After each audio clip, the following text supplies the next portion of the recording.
felt to give you a speech on my life choices. That was my prompt, and so I'm going to give that to you now.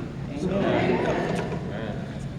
first, I would like to apologize for the amount of time I may or may not take up while giving this speech. I understand that our pastor has a sermon of his own to deliver, and I didn't plan on giving one myself. With that being said, my objective for this speech is to at least depict a fraction of what God has done for me, in which case, it could take some explaining. Secondly, I don't particularly like this prompt. I compare my prompt to asking someone what art is. There is no single answer. One can only give his or her subjective idea of what art is. More so, it forces one to focus on one of the many aspects of and ideas of art, never really giving you and I one chance to explain the whole thing.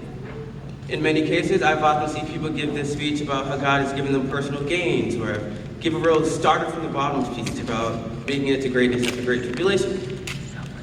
Fortunately, I've never been typed to follow the crowd.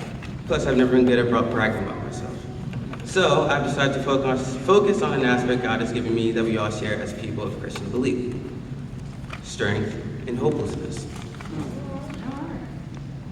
Upon graduating high school this past school year, I learned about a French existentialist named Albert Camus.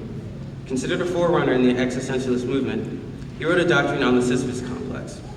Now, to briefly describe Sisyphus, he's a mythological being who was basically punished by the Olympian gods by having to push a boulder up a hill repeatedly till the end of time.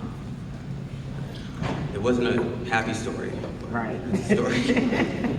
Now, as depressing as I might seem on the surface, Camus insists that there's a point at which when that boulder rolls down that hill, over and over and over and over and over again, Sisyphus has beaten the gods that punish him by finding value in the valueless.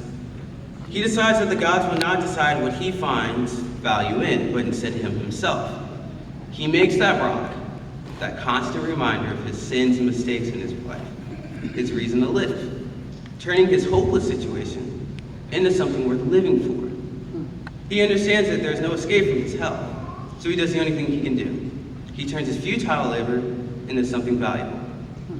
Now, I don't have to be a psychic to know that we've all been met with times of true hopelessness, whether it be losing a job or losing a loved one, or going downstairs to find out Walt's kitchen isn't open and there's no chicken. We've all been there. Camus suggested at these times of complete loss and hope is when we become our strongest. Camus interpreted it as a force that drives us to live in this absurd world, or as I like to call it, faith. It is faith that gives us the strength to want to battle through these trials and tribulations of life. It is faith that helps us to believe in a higher being that doesn't make his presence clearly visible. It is faith that drives people who have suffered and mourned in life to celebrate at the hearing of the name Christ. It is faith, this irrational trust, which allows me to look at my past and say, I can still do great things. Amen. In relevance to my life, I've never tried to say I've had it hard. I had two parents who cared about me. I had a nice home, and there was never a time where I had to sleep hungry.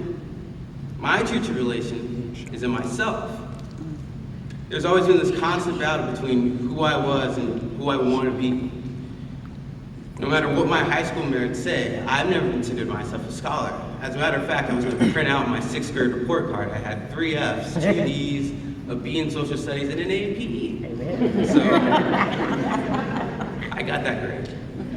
I'm lazy. I overthink.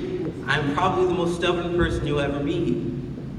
Many of the reasons why I'm not going to my dream school, Howard University in DC, to study political science in the heart of revolutionary politics, the school I worked so hard to get into, it's because of me.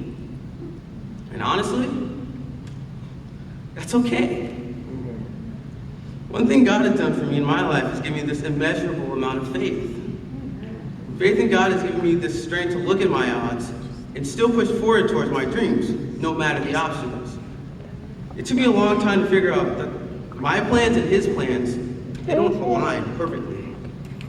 But it is my faith in God's plan for me that keeps me going. I think the reason why I like this story of Sisyphus so much is because I saw myself in Sisyphus.